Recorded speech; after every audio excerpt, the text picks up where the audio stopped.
Barakatah Yahweh, Bahashem Yahweh Shai, Bahashem, B'chakodash.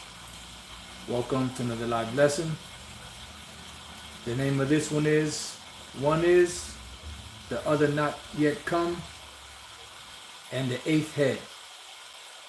And this is just basically like a lamb back off of a lesson that the Elder Damashapad and myself did yesterday. And pretty much, we were going into, Babylon is finished. And we were going through different points, in history. And pretty much,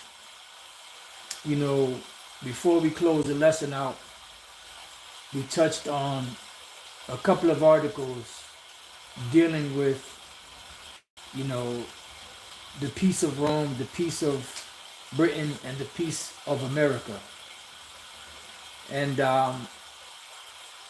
that pretty much ties in prophecy. And I kind of wanted to go into that and just hit the precepts and go back into that, some of that information, and kind of touch on those things to show you how, prophecy plays a big part in everything that we do, and it plays a big part in everything that we see today.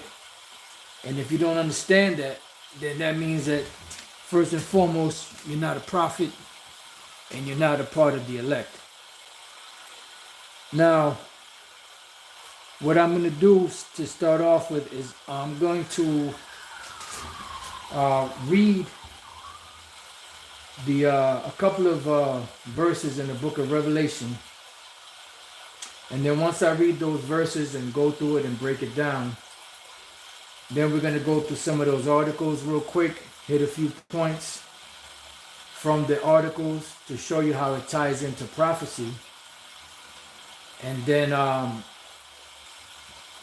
maybe hit another couple of precepts and close out the lesson.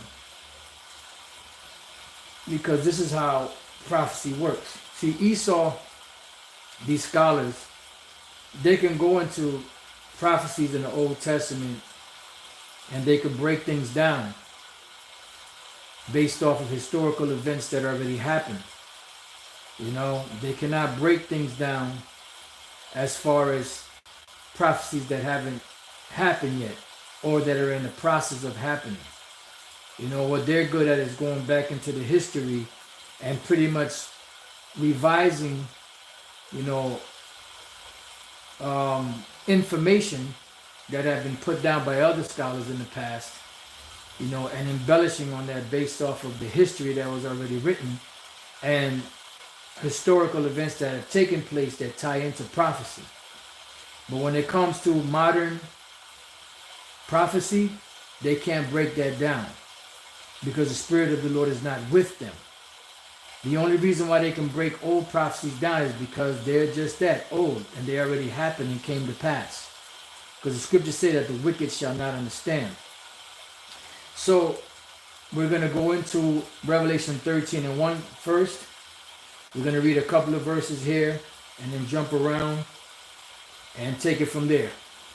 All right, so Revelation 13:1 says, "And I stood upon the sand of the sea and saw a beast rise up out of the sea." And this was the Apostle John, who was on the island of Patmos. He was pretty much, sent there as a punishment for what they claimed to be seditious activity. The Roman Empire considered to be seditious activity. And the island of Patmos was just one island out of many, which are called the Sporads. If I'm pronouncing the word correctly, which were a bunch of different islands that were used to exile anyone that was, accused of sedition and other particular crimes of that nature.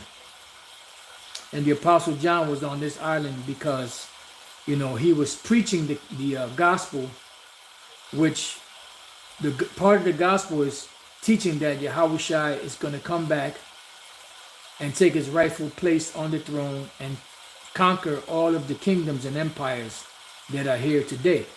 So that to the Roman Empire was seditious because they were in rulership at the time of this prophecy.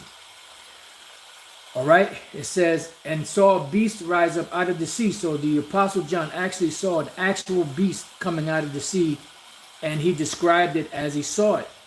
But that particular beast was a representation of world empires of a particular nation rising up and ruling over the earth until a certain period of time, which would be the time of the end, when Yahweh would come back. And we know that pursuant to prophecy, Esau is the end of the world. And if that's the case, and we see all of the prophecies playing out on the planet today, as Yahweh said they would before its coming, then that would mean that the people that are ruling today, which are so-called white people, it's not the Chinese, it's not the Japanese, it's not the so-called Africans, it's not the so-called Arabs, the so-called East Indians, and so on and so forth. They're not ruling the earth. The ones that are ruling the earth and hammering out policies for people to follow after are so-called white people. So if that is the case, that means that the so-called white people, so-called white men, are the Edomites, their whole nation, because the Lord said that Esau would be ruling at the end. So this particular beast that the Apostle John saw represented their empires, so you could understand. But he saw it as an actual beast, and he wrote it as and described it as he saw it. It says, having 7 heads and 10 horns, and upon his horns 10 crowns, and upon his heads the name of blasphemy. And if you know about the 7 heads and 10 horns and the empires that it represents the Greeks, the Romans, the French, the Spanish, Germania Major, Germania Minor, and Britain. These are the 7 major empires of Esau that have ruled on the planet Earth. And out of that union of 7 came one more, and that was the 8th. And that is where we are in prophecy, is the downfall of the 8th head that stemmed out of those 7 so-called European countries or European empires, which are really Edomites, right? And upon his heads the names of blasphemy. And the beast which I saw was like unto a leopard, because it's giving you the beginning of the beast, which was the Greeks. There's a terminology or a phrase, history began with the Greeks. No, history did not begin with the Greeks. History began way before the Greeks. But the history of Esau, as far as them calling themselves so-called Europeans, and what you see today in the world started with the Greeks, yes, but it really goes back to Esau, the Edomites. But the modern, history going back about 2,300 years or so started with the Greeks. All right? And that was the beginning of their empire. Now, there is going to be an Edomite nation that's going to be at the forefront of bringing them down, but they are not a part of that 7-head union. And that would be the Russians. And that's why it says, and his feet were as the feet of a bear. Why? Because the bear, which represents the Russians, will be what is going to bring an end to their empire when Yahushua comes back. Because that's who the Lord is going to use to bring them down. You can read Ezekiel the 38th chapter, the 39th chapter. You can read Isaiah 13 and around 17. You can read Revelation chapter 20 verses 7 and 8, so on and so forth. It says, in his mouth as the mouth of a lion. Now the mouth as the mouth of a lion would be the mouthpiece. And that lion represents Britain or England. Because although America, is ruling through empire status, the British Empire behind the scenes is controlling whatever America does. Because who lives in England? The Rothschild family. And the Rothschild family, which are the head families, they're the ones that are calling the shots, along with other, international banking families of the world. It says, in his mouth as the mouth of a lion, and the dragon gave him his power and his seat and great authority. Right, because The dragon represents, represents Rome, but it represents that whole rulership of this beast, you know. And the Lord gave these devils that power and that authority. All right. It says, and I saw one of his heads as it were wounded to death. Now this head that was wounded to death represents the Roman Empire, because right in the year that these visions were given to the Apostle John, the Roman Empire, as far as Edomites ruling, came to an end. But Jake continued on that, legacy, so to speak, or the pagan Roman Empire, well after the Edomites or the 12 feathers were destroyed. All right. And it wasn't until Constantine sat on the throne in 325 AD that Christianity, which was a pagan form at that point, became the official religion of the empire. Henceforth, removing that pagan Roman Empire in name away from the Roman Empire and putting on the label or the color of Christianity upon the empire. All right. So it says, and his deadly wound was healed. So from that point of around 325 AD or so, for a period of 1,000 years, which when you do the history, you could go to Google right now and type in what empire lasted 1,000 years, and they're going to tell you the Byzantine Empire. And that is 1,000-year rule, prophecy-wise, scripture-wise, that was said to happen when this head that was ruling during the time of Yahushua and the time of the Apostle John, so on and so forth, was put down for a period of time. It was wounded to death, and the wound lasted 1,000 years. It says, and his deadly wound was healed. When was his deadly wound healed? During the time of the Renaissance period. And that's when they started changing all of the art. You know the history on it. And those of you that don't, keep on watching. That's another lesson for another time.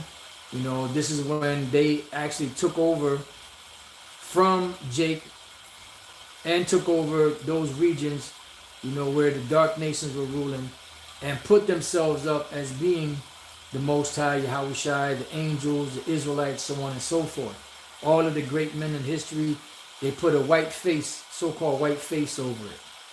All right? And all the world wondered after the beast, because from that point on, the Renaissance, which means rebirth, until now, the world has been deceived into thinking that this man is the Most High, Yahushua, the angel, so on and so forth. And everybody wondered after them because everybody wanted to be like them. Because they thought first and foremost that they were the power of God, so you could understand, and because they wanted all of the benefits that America had to offer, because it was their time. All right? So let's jump from there real quick. And let's go to the book of Revelation 20:1. And I saw an angel come down from heaven having the key of the bottomless pit and a great chain in his hand. The bottomless pit represents Europe. Lands are considered to be pits. You can go to the Apocrypha, I'm not sure if that's 2nd Ezra chapter 5 or chapter 6, or in Ecclesiasticus where it speaks about, the Lord loving one pit, and that was the land of Israel, And the great chain represents what? It represents a restriction that was put upon them to where they could not push, their deception upon the world for a period of 1,000 years. And he laid hold on the dragon, that old serpent, which is the devil and Satan, and bound him 1,000 years. So all of these titles, dragon, which you're reading about the dragon, old serpent, devil, and Satan, they all apply to this particular beast, which represents a union of Edomite empires. All right, you got the word dragon, draconian, fierce rule. You have old serpent, which is what? Subtlety, wicked wisdom. Then you have devil, which means slanderer. And then you have Satan, which means adversary. People get all tripped up over these words because they don't understand the meaning of them. So for 1,000-year period, this nation of Edomites was put in a restrictive place to where they could not move in deception like they're used to doing. It says, and cast them into the bottomless pit, which once again is Europe, and shut them up and set a seal upon them because they were sealed up. They had a dark cloud over them that they could not get away from. It says that he should deceive the nations no more till the 1,000 years should be fulfilled. And after that, he must be loosed a little season. So we're at the loosing of a little season of this, resurrected empire coming back, in the form of, of course, Britain, these other European countries, and especially America, which is the capital, or the new Rome, so you could understand. All right, so let's go back to Revelation chapter 13. So it said that they wandered after the beast, right? Verse 4, Revelation 13 and 4, and they worshipped the dragon, which gave power unto the beast, and they worshipped the beast, saying, who is like unto the beast, right? Because everyone today worships America, and they worship this beast, because America, or the dragon, or this beast, represents America, NATO, and the EU. That whole coming together of these European nations, right? Who is able to make war with him? Because you have America already as a superpower, then combined with these European allies, you're talking about some major firepower, some major artillery, some major numbers as far as troops are concerned. All right? So it says, and he opened his mouth in blasphemy against the Most High, to blaspheme his name and his tabernacle and them that dwell in heaven. And how did they do that? During the Renaissance period. And it was given unto him to make war with the saints and to overcome them, which you saw that over here when they came to the Americas, conquered the Israelites that were here, brought the rest of the Israelites into captivity or slavery over to this side of the world. And we're seeing that play out ever since they came over to the side of the world to conquer it. It says, and power was given him over all kindreds and tongues and nations. And who is that? That is the American way. All right, you have something called Americanization, which is stemmed back to Hellenization, which went into Romanization. Today you have Americanization, and you see traces, all over the world of the American influence. It says, and all that dwell upon the earth shall worship him, whose names are not written in the book of life of the Lamb slain from the foundation of the world. So pretty much they won't, whoever is not a part of the elected nation of Israel, they're going to be under the spell of Esau and stay under that spell. So when we jump to the 13th verse, to the 11th verse, it says, and I beheld another beast coming up out of the earth. This is the one that was wounded to death, but the deadly wound was healed. But it took on the form of America. And he had two horns like a lamb. This represents your two political party, or bipartisan, which they call bipartisan, which is really one, but two. They speak as a lamb because they speak as if they're going to help, but they never do. And he spake as a dragon. This is where you get your draconian legislation. But this is the point here. And he, this beast, exercised all of the power of the first beast before him, which is what? The one that was slain, and causes the earth and them which dwelt therein to worship the first beast, whose deadly wound was healed. And that was the Roman Empire. And if you look at the way that America was started, you look at all of the tenets of America, they're all based upon the ancient Roman ways. So much so that you still have Roman numerals. When you're in any office, of law or any other, certain other, what's the word I'm looking for? Well, anyways, to put it to you like this, you have Latin names or Latin terminologies for law and so on and so forth. When you look at the architecture of America, as far as governmental buildings, not just any old building or any old home, when you look at the architecture of governmental buildings, municipalities, so on and so forth, they're all in the fashion of the ancient Roman Empire. Why? Because America is exercising all of the power of the first beast before them, which was the Roman Empire. Now, I want to look up this word exercises just to see what it says. Poieo. I know I'm not pronouncing it right, but hey, I don't speak Greek. It says to make with the names of things made, to produce, construct, form, fashion, etc. So in other words, to bring to life or resurrect back a former thing, to be the authors of the cause, to make ready, to prepare, to produce, bear, shoot forth, to acquire, to provide a thing for oneself. Let's see.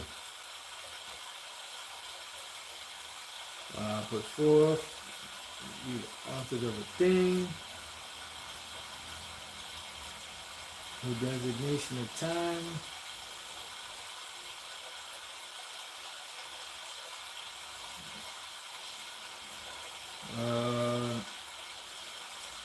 Right, so pretty much to exercise, pretty much to be or to put into effect, something from the past, because it says that he exercises all of the power of the first beast before him.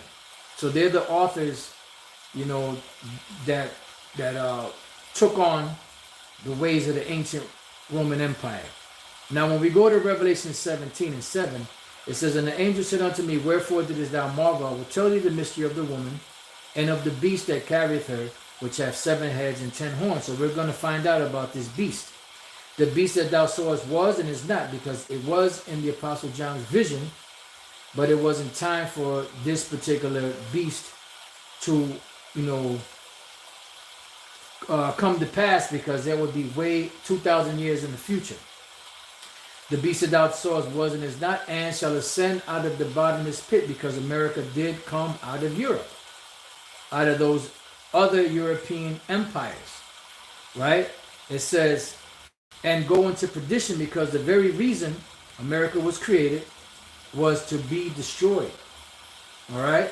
To bring about this whole new global system that you see, introduce the MOTB, and eventually to be destroyed.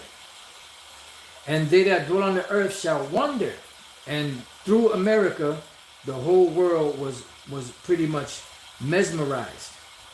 And this is why it says that this Babylon the Great, causes the whole earth to be influenced by her, in so many words.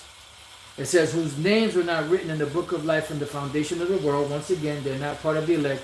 When they behold the beast that was, and is not, and yet is.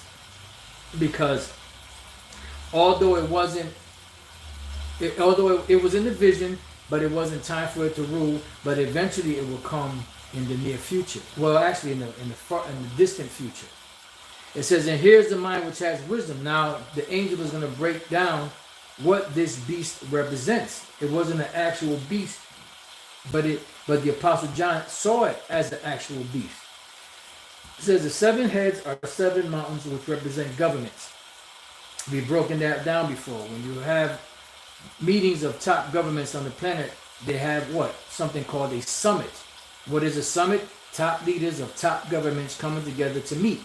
What is a summit? A summit is the top of a mountain. So it says the 7 heads are 7 mountains on which the woman sitteth, because America is on top of the whole thing. The authoritative power comes from America. See, but the rest of those so-called European countries, they carry America. she's sitting on the throne, because America is Babylon the Great, who is sitting on the throne on top of all these different nations at the top. And there are 7 kings, which shows you, and kings represents rulership, which shows you that it's not talking about an actual beast. It's not talking about Satan. It's not talking about none of that stuff. 5 are fallen, because during the time when the Apostle John had this vision, right, the empire that was ruling was the Roman Empire. And they had conquered all of those regions in that area. The 5 that are fallen are the Greeks, the French, the Spanish, Germania Major, Germania Minor, that were under the subjection of Rome. And the one that is the Roman Empire, because it was during the time of the Apostle John. And the other is not yet come, which is the British Empire. And when he cometh, he must continue a short space, because he only had a short rulership until the next beast would come in and take over, which as we read the 11th verse, and the beast that was and is not, even he is the 8th, and is of the 7, and goeth into perdition. So the short space that the 7th one would hold, they would only hold for a short period of time. And this is why it's important to, understand history and understand what it means by these Pax, P-A-X, what is meant by that, which is the peace. Now, when I typed in how many Paxes are there, P-A-X apostrophe S, P-A-X apostrophe S, and it gave me a list of different, about a good 12 to 15 of them, right? With different countries involved, so on and so forth. But they're all named in Latin. Pax followed by the name of that country in Latin. Why? Because the first Pax was Pax Romana, which was the peace of the Romans. And all those other ones were modeled after that, But the ones that we're dealing with are the ones that are pertaining to prophecy, which are European nations, right? And the first one we're going to deal with is the Pax Romana. It said the Pax Romana, Latin for Roman peace, is a roughly 200-year long time span of Roman history, which is identified as a period and golden age of increased and sustained Roman imperialism. Now it says nearly roughly 200 years. And then when you type in how long does an empire last, it lasts roughly about 250 years. Some less, some a little more, but roughly about 250 years. The strong foothold of independence for America was in 1776, and in 2026 will be their 250th year. And what are we seeing? America waning, falling. Their influence is falling in the world. The economy is a disaster. People are trying to get away from America, right? It says relative peace and order, prosperous stability, hegemonial power, and regional expansion, because they had, bodyguard status over those nations, and they also expanded their region and absorbed those different nations that were around them into the Roman Empire. It says this is despite several revolts and wars and continuing competition with Parthia. It is traditionally dated as commencing with the ascension of Augustus, which is Caesar Augustus, founder of the Roman Principates in 27 BC and concluded in AD 180. It says with the death of Marcus Aurelius, the last of the 5 good emperors. You hear Apostle Tara always go into the year of the 5 good emperors. Since it was inaugurated by Augustus at the end of the final war of the Roman Republic, it is sometimes called the Pax Augusta. During this period of about 2 centuries, the Roman Empire achieved its greatest territorial extent in AD 117, Emperor Trajan, which was a Jake, and its population reached the last Edomite Caesar was Domitian, which was of the Flavian dynasty, Vespasian, Titus, and Domitian. After him, which I believe was Nerva that took over, that's when Jake started ruling, not in 193 AD with Septimius Severus. That was way later. You know, about roughly almost about 90 some odd years later. And its population reached a maximum of up to 70 million people, which was around 33% of the world's population, according to Cassius Dio. The dictatorial reign of Commodus, later followed by the year of the 5 emperors and the crisis of the 3rd century, marked a descent from a kingdom of gold to one of iron and rust. And they're always, referring to the Roman Empire as an empire of iron. And that's heavy because the scriptures in the book of Daniel 7 speak about the Roman Empire, that fourth beast being of iron. All right. So there was something else that I wanted to bring out in here. Let me see if I can remember what it was. If not, we'll move on to the next one. Right. This is when you scroll down. I believe this is it.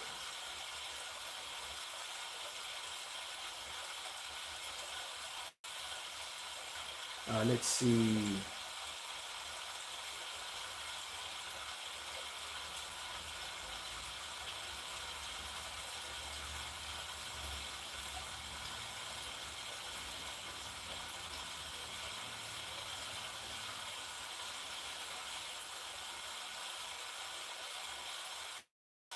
Just bear with me 1 second.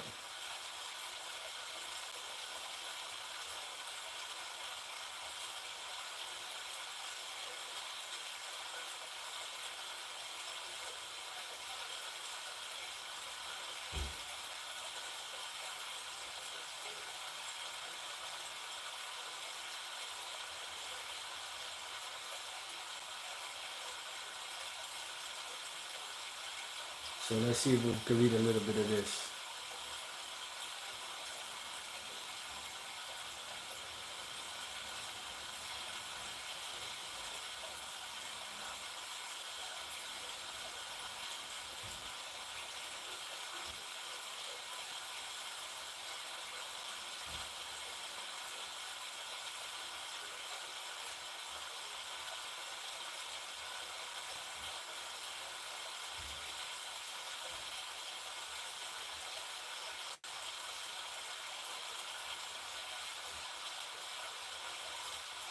All right, well, you could read some more of this if you want, We'll just move on to the next point. Now, the next point, which was really like a major point of another Pax of these Europeans, was the Pax Britannica. Right? Now, Pax Britannica, Latin for British peace, modeled after Pax Romana, was a period of relative peace between the great powers. During this time, the British Empire became the global hegemonic power, just like Rome was. And remember, we read that one is and the other is not yet come. And this is the other one that was not yet come, which was the 7th head, which is Britain. Developed additional informal empire, because they were an empire, and adopted the role of a global policeman. Now, we did read about a global policeman. Global policeman, or world police, is an informal term for a superpower which seeks or claims the right to intervene in other sovereign states. It has been used firstly by the United Kingdom and since 1945 for the United States. Why? Because they would be the global police, just like the Romans were the global police. Then you had the British that were the global police, and that power was transferred over to the United States. All right? Though it has been suggested that China has been seeking to take over the role in the 21st century, but they won't. Why? Because we're at the end of the world. And when the world comes back, he's taking Esau down, not Moab. The two terms, hegemon and global policeman, are not identical in meaning. The former term defines capacity for dominant control. Blah, blah, blah. All right, so let's go back to Pax Britannica. It says between 1815 and 1914, a period referred to as Britain's imperial century, around 26 million square kilometers or 10 million square miles of territory and roughly 400 million people were added to the British Empire. Victory over Napoleonic France left the British without any serious international rival. other than perhaps Russia and Central Asia. When Russia tried expanding its influence in the Balkans, the British and French defeated them in the Crimean War 1853 to 56, thereby protecting the Ottoman Empire. Britain's Royal Navy controlled most of the key maritime trade routes and enjoyed unchallenged sea power. Alongside the formal control exerted over its own colonies, Britain's dominant position in world trade meant that it effectively controlled access to many regions such as Asia, North America, Oceania, and Africa.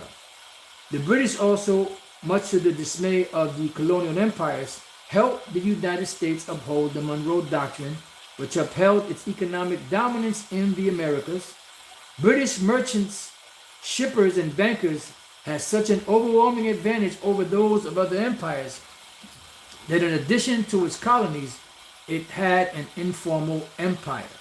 And that's exactly what they were. They were an empire, whether in name or not. I thought there was a little bit more on this. Then it says history. After losing the 13 colonies, a significant part of British America in the American Revolution, Britain turned towards Asia, the Pacific, and later Africa with subsequent exploration. And there's a reason why America broke away from them, because it's prophecy, leading to the rise of the Second British Empire, 1783 to 1815, because the British Empire ruled as that major empire from about 1815 or 1814 to 1919. A little more than 100 years. The Industrial Revolution began in Great Britain in the late 18th century, and new ideas emerged about free markets, which that goes into knowledge shall increase, such as Adam Smith's The Wealth of Nations, 1776. Free trade became a central principle that Britain practiced by the 1840s. It played a key role in Britain's economic growth and financial dominance. From the end of the Napoleonic Wars in 1815 until World War I in 1914, the United Kingdom, a little less than 100 years, played the role of global hegemon, most powerful actor. See? So they played that role because it was given to them, but they were only given, a short period to rule. Imposition of a British peace on key maritime trade routes began in 1815 with the annexation of British Ceylon, now Sri Lanka, under the British residency of the Persian Gulf. Blah, blah, blah, blah, blah.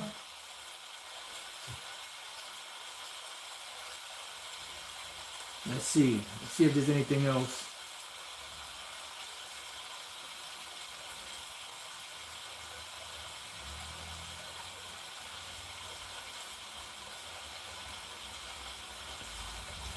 Here we go. The last paragraph. The Pax Britannica was weakened by the breakdown of the Continental Order, which had been established by the Congress of Vienna. Relations between the great powers of Europe were strained to breaking point by issues such as the decline of the Ottoman Empire, which led to the Crimean War, and later the emergence of new nation states in the form of Italy and Germany after the Franco-Prussian War. Both of these wars involved Europe's largest states and armies. The industrialization of Germany, the Empire of Japan, and the United States contributed to the relative decline of British industrial supremacy in the late 19th century. The start of World War I in 1914 marked the end of the Pax Britannica. However, the British Empire remained the biggest colonial empire until the start of decolonization after World War II ended in 1945. And Britain remained one of the leading powers until the Suez Crisis in 1956, during which British and French troops were forced to withdraw from Egypt under the pressure from the United States and to a lesser extent the Soviet Union, because it was prophecy had to be fulfilled. That's why they had to decline, and the next empire had to emerge, which is America. Now we have Pax Americana.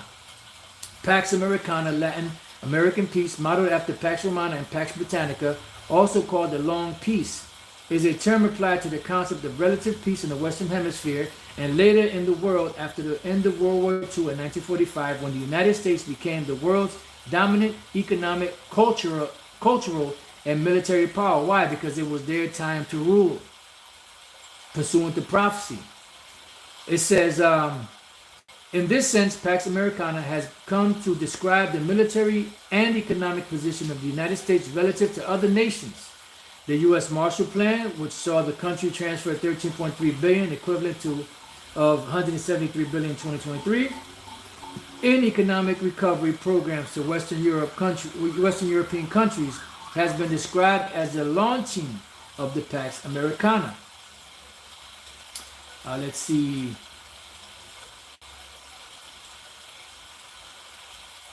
There was something else in here.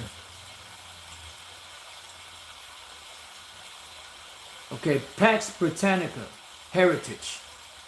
From the end of the Napoleonic Wars until 1815, until the First World War in 1914, the United Kingdom played the role of offshore balancer in Europe, where the balance of power was the main aim. It was also in this time that the British Empire became the largest empire of all time. The global superiority of British military and commerce was guaranteed by dominance of a Europe lacking in strong nation states, and the presence of the Royal Navy on all the world's oceans and seas. In 1905, the Royal Navy was superior to any two navies combined in the world. It provided services such as suppression of piracy and slavery, so on and so forth, right? Jump down to the next paragraph, the 2 paragraphs down. During the Pax Britannica, America developed close ties with Britain. Why? Because America came out of Britain.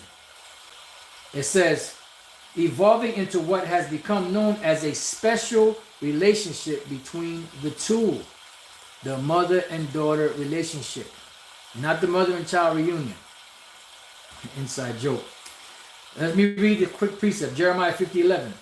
Because you were glad, because you rejoiced, or you destroyers of mine heritage, because you are grown fat as a heifer at grass and bellow as bulls. This is the Most High cursing out America, Babylon the Great. Your mother, America's mother is who? Britain, shall be sore confounded. She that bare you shall be ashamed. Behold, the hindermost of the nations, which is America, shall be a wilderness, because there won't be nothing left here. A dry land in the desert. After the smoke clears, America will disappear. All right, let me see something here. Let's see. The NOT. But your homeland will be overwhelmed. No. With shame and disgrace. I mean, you could say that because America came out of England, because the so-called forefathers, came from that side of the world, from so-called England. And a lot of them that came over here were nothing more than criminals. Half the criminals were sent to America, the other half over to Australia. But your homeland will be overwhelmed with shame and disgrace. Nah, that's not a good one. Let's see NIV. Matter of fact, in the New King James Version, your mother shall be deeply ashamed. She who bore you shall be ashamed. Behold, the least of the nations shall be a wilderness, a dry land, and a desert. Let's see NIV. Your mother will be greatly ashamed. She who gave you birth will be disgraced. She will be the least of the nations, a wilderness, a dry land, a desert. Yeah, this place is finished. All right. So we read how you had the Pax Romana, Pax Britannica, which was I guess for lack of better words, coined, or established as a Pax Romana. And then you have Pax Americana, which saw America take over that hegemonic / global, policeman status. So going back to this, it says back to Pax Americana. During the Pax Britannica, America developed close ties with Britain, evolving into what has become known as a special relationship between the two. The many commonalities shared with the two nations, such as language and history, drew them together as allies. Under the managed transition of the British Empire to the Commonwealth of Nations, members of the British government, such as Harold as Harold Macmillan, like to think of Britain's relationship with America as similar to that of the progenitor Greece to America's Rome. Right, because Greece, Rome modeled itself after Greece, just like America modeled itself after Britain and Rome. It says throughout the years, both have been active in North American, Middle Eastern, and Asian countries. But the point is that America took over that status. All right.